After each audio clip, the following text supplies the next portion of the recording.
कि विद्यावान गुणी अति चातुर, राम काज करिबे को आतुर। जो राम काज के लिए हमेशा अपना तन मन धन न्यौछावर करते हैं, ऐसे हनुमान जी। फिर मुझे सुंदरकांड की 2 लाइन और याद आई। हनुमान ते ही परसा, कर पुनि कीन्ह प्रणाम, राम काज कीन्हे बिनु, मोहि कहा विश्राम। यह हनुमान जी का गुण है। पर क्या ये गुण प्रधानमंत्री जी का नहीं है? मैं आपसे पूछना चाहता हूं कि गुजरात के मुख्यमंत्री रहे 14 साल, 8 साल से इस देश के प्रधानमंत्री हैं, क्या एक दिन भी उन्होंने छुट्टी मनाई? जो हनुमान जी का गुण है राम सेवा का, वही गुण प्रधानमंत्री जी का है राष्ट्र सेवा का। राष्ट्र सेवा ही राम सेवा है, राम सेवा ही राष्ट्र सेवा है। इसलिए मां ने कहा था कोई योग्य व्यक्ति ही इसका अनावरण करेगा, और इसका अनावरण करने के लिए मैं देश के प्रधानमंत्री जी से निवेदन करूंगा कि आप इस मूर्ति का अनावरण करें और हम सबको सौभाग्य दें कि हम उनके अच्छे तरीके से दर्शन करें। आदरणीय महामंत्री प्रधानमंत्री जी।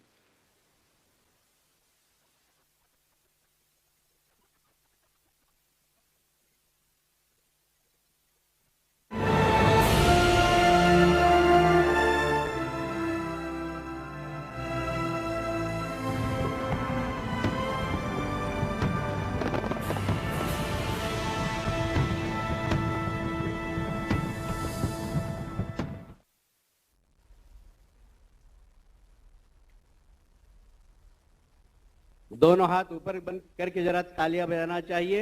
और अब आप ही अपनी तालियों से देश के नहीं, अगर दोनों हाथ ऊपर करके तालियां बजाकर स्वागत करिए। बोलिए भारत माता की, भारत माता की, वंदे वंदे। मैं बहुत ज्यादा समय लूंगा नहीं। सबसे पहले बापू केशवानंद बापू जी की तपस्थली पर माननीय प्रधानमंत्री जी का हृदय से स्वागत करता हूं। आप भी एक बार फिर से जोरदार तालियां बजाकर स्वागत करें। मैं आमंत्रित करना चाहता हूं इस क्षेत्र के बहुत ही लोकप्रिय विधायक सांसद श्री विनोद भाई को। विनोद भाई आए और स्वागत भाषण दे। तालियां बजाकर विनोद भाई का भी स्वागत करें।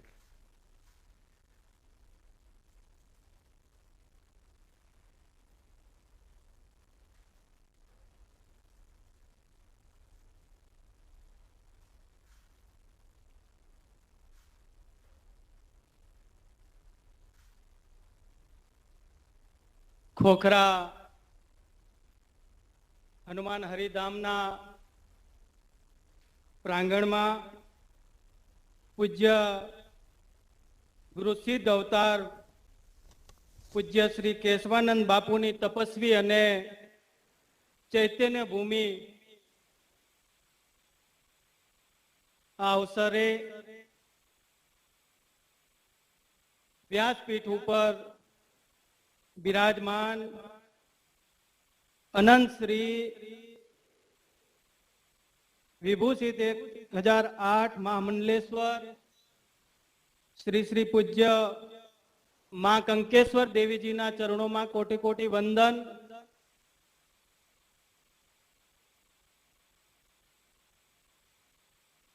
अने आ राम कथानी अंदर अने हनुमानजी महाराजनी मूर्तिना अनावरण प्रसंगे अपनी साथे वर्चुअली जोड़ायेल अपना सौनु गुजरातीओनु गौरव भारत माताना लाल અને વિશ્વના સૌથી લોકપ્રિય નેતા એવા આદરણીય શ્રી નરેન્દ્ર મોદી સાહેબનું હું મોરબીની જનતા વતી એમનો આવકાર કરું છું, એમનું સ્વાગત કરું છું, એમને અભિનંદન કરું છું। કારણ કે આપણે સૌ જાણીએ છીએ કે મોરબીની એ દુઃખની ઘડી હોય હોનારતની, मोरबीनी ए वर्तमान समय नी अंदर चालती सुखनी घड़ी होय આદરણીય નરેન્દ્ર મોદી સાહેબ એ આપણી સાથે સતત આપણા સુખ અને દુઃખની સાથે મોરબીની જનતા સાથે જોડાયેલા છે. પૂજ્ય મંચ ઉપર ઉપસ્થિત પૂજ્યવર મુક્તાનંદ બાપુજી, પૂજ્ય ઇન્દ્રભારતી બાપુજી, પૂજ્ય દુર્ગાદાસજી બાપુજી અને આપણી વચ્ચે મુખ્ય મહેમાન શ્રી ભારત સરકારના સિનિયર મંત્રી શ્રી કૃષિ પ્રધાન આદરણીય શ્રી નરેન્દ્રસિંહ તોમરજી, અમારા પાર્ટીના રાષ્ટ્રીય મહામંત્રી શ્રી આદરણીય શ્રી કૈલાસ વિજયવર્ગીયજી, આપણી વચ્ચે ઉપસ્થિત આપણા વિધાનસભાના અધ્યક્ષ આદરણીય શ્રી નીમાબેન આચાર્યજી, નરેન્દ્રસિંહ તોમરજી, સાંસદ શ્રી મોહનભાઈ કુનરિયા, આદરણીય શ્રી દુર્લભજીભાઈ, આદરણીય શ્રી કાંતિભાઈ અમૃતિયા, ઉપસ્થિત આ કથાના મુખ્ય યજમાન શ્રી ભાઈ શ્રી અજયભાઈ, આદરણીય જયંતિભાઈ કવાડિયા, મંચ ઉપર બિરાજમાન સર્વે શ્રી દુર્લભજીભાઈ, આપણા સંતગણને નમન. મોટી સંખ્યામાં ઉપસ્થિત સર્વે આ કથાના મોરબીની ધર્મ પ્રેમી સૌ જનતાને પણ મારા વંદન. અજયભાઈ આપણી સાથે આદરણીય શ્રી હમણાં જ મોદી સાહેબ આપણને આજના પ્રસંગને ઉદ્બોધન કરશે, પણ આપણે સૌ જાણીએ છીએ કે આ એક પૂજ્ય કેશવાનંદ બાપુની એક તપસ્વી અને ચૈત્ય ભૂમિ છે અને પૂજ્ય ના નેતૃત્વમાં સતત ને સતત અહીંયા આપણે જોઈ રહ્યા છીએ કે જે રીતે આપણા દેશના પ્રધાનમંત્રી શ્રી આદરણીય નરેન્દ્ર મોદી સાહેબના નેતૃત્વમાં વિકાસની સાથે સાથે દેશની અંદર ધર્મની વિરાસતની જાળવણી અને જીર્ણોદ્ધાર થઈ રહ્યો છે. એ જ રીતે આ મોરબી જિલ્લાની અંદર પણ માના સાનિધ્યમાં આ જગ્યા ઉપર ભગવાન દ્વારકાધીશ, ભગવાન રામ દરબારનું શિવાલય, માં દુર્ગાનું મંદિર, ખોખરા હનુમાનજી મહારાજની મૂર્તિ અને એક રમણીય અને ધાર્મિક સ્થળ બનવા જઈ રહ્યું છે. અહીંયા અનેક દાતાશ્રીઓના સહયોગથી આપણે જોઈ રહ્યા છીએ કે ગૌશાળા પણ ચાલી રહી છે. અહીંયા ઋષિ કુમારો સંસ્કૃત પાઠશાળા અને વેદ ધામ પણ ભવ્ય તો ભવ્ય બન્યું છે. આવી ભવ્ય પવિત્ર ભૂમિ આ સૌરાષ્ટ્રની આ મોરબી જિલ્લાની અંદર માના સાનિધ્યમાં આપણને મળી છે, ત્યારે આપણે માને કોટી કોટી વંદન કરીએ. અને આજે જ્યારે પ્રત્યક્ષ રીતે આપણી સાથે વર્ચ્યુઅલી રીતે જ્યારે દેશના પ્રધાનમંત્રી શ્રી નરેન્દ્ર મોદી સાહેબ આપણને ઉદ્બોધન કરવાના છે, હું ફરી એકવાર આપ સૌ વતી એમને આવકારું છું, એમને વંદન કરું છું, એમને અભિનંદન કરું છું. અસ્તુ. ભારત માતા કી જય.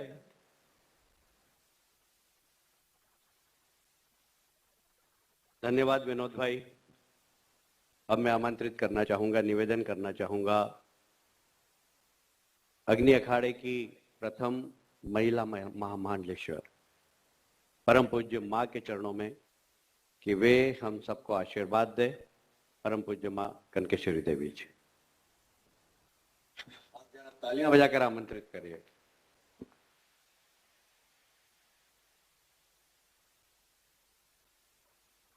श्री खोखरा हनुमान हरिहर धाम के प्रांगण में 108 फीट गुजरात की प्रथम ऊंची जो हनुमान जी महाराज की प्रतिमा बनी है, इसके अनावरण के उपलक्ष्य में आयोजित राम कथा में मंच पर विद्यमान सभी संतगण, सभी राज्य के महानुभाव, अभी विनोद जी ने सभी के नाम बता दिए हैं,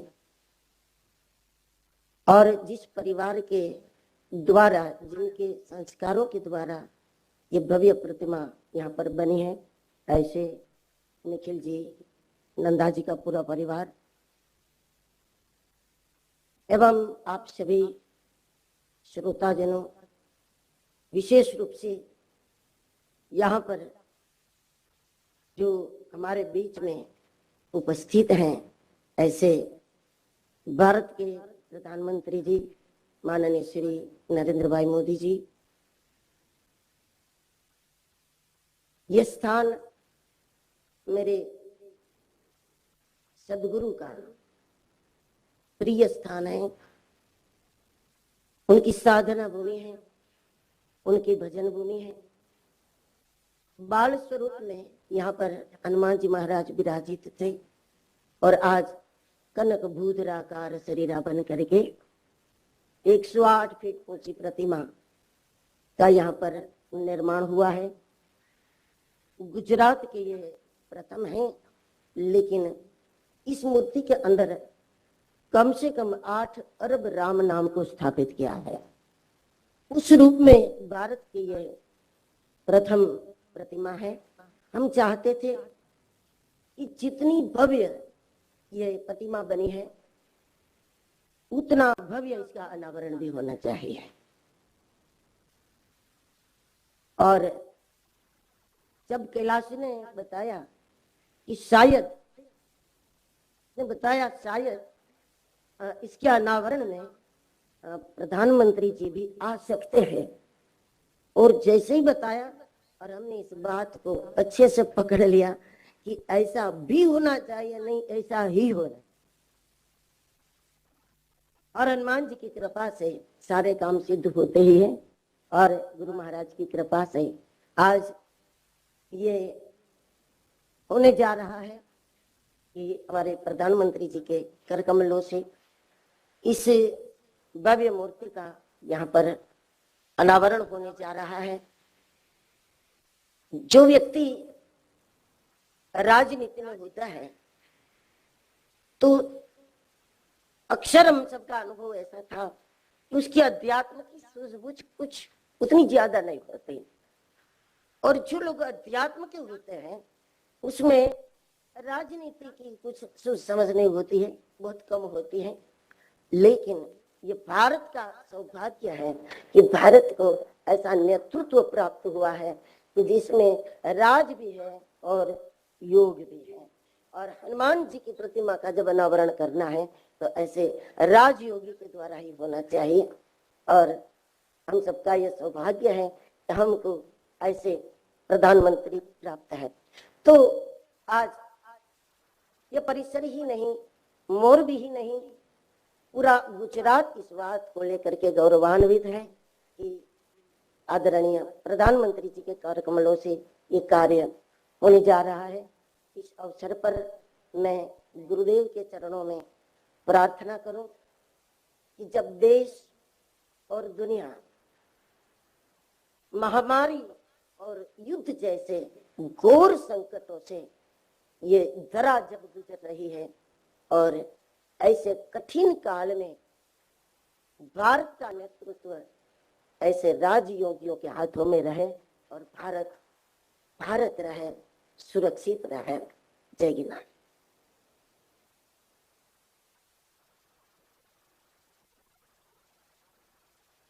बोलिए सदगुरुदेव भगवान की, सदगुरुदेव भगवान की। धन्यवाद मातेश्वरी जी। मुझे याद आ रहा है, मैं प्रधानमंत्री जी को आमंत्रित करूं अनावरण के लिए, उसके पहले एक छोटी सी घटना बताना चाहता हूं। माननीय प्रधानमंत्री जी, जब इस प्रतिमा पूर्ण हो गई तो मैंने मां से कहा कि इसका अनावरण किससे करवाना है, तो उन्होंने कहा कोई भी योग्य व्यक्ति ही करेगा। फिर मैंने पूछा कि इसका अनावरण किससे करवाना है, पहले बात करना पड़ेगी। बोले कोई योग्य व्यक्ति ही करेगा। मैं समझ नहीं पाया कि संतों की इस बात के पीछे क्या राज छुपा हुआ है।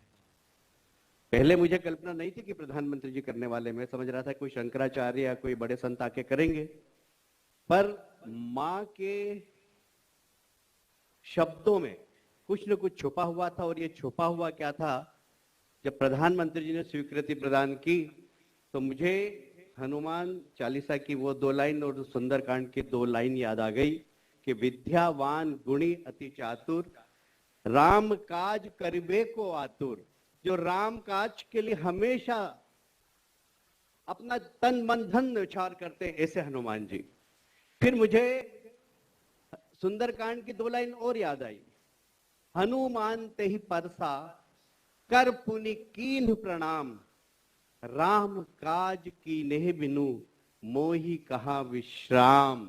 यह हनुमान जी का गुण है, पर क्या ये गुण प्रधानमंत्री जी का नहीं है?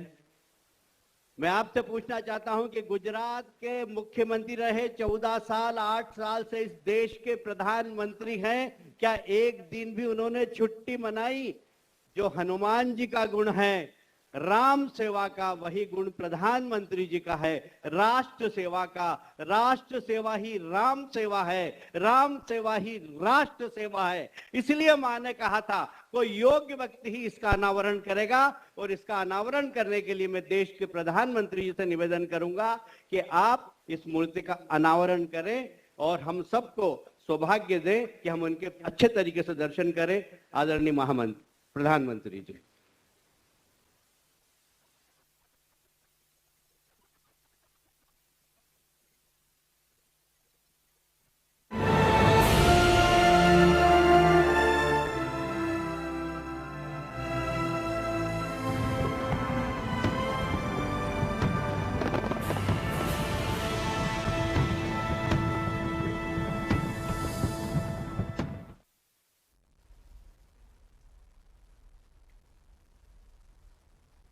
दोनों हाथ ऊपर बंद करके जरा तालियां बजाना चाहिए।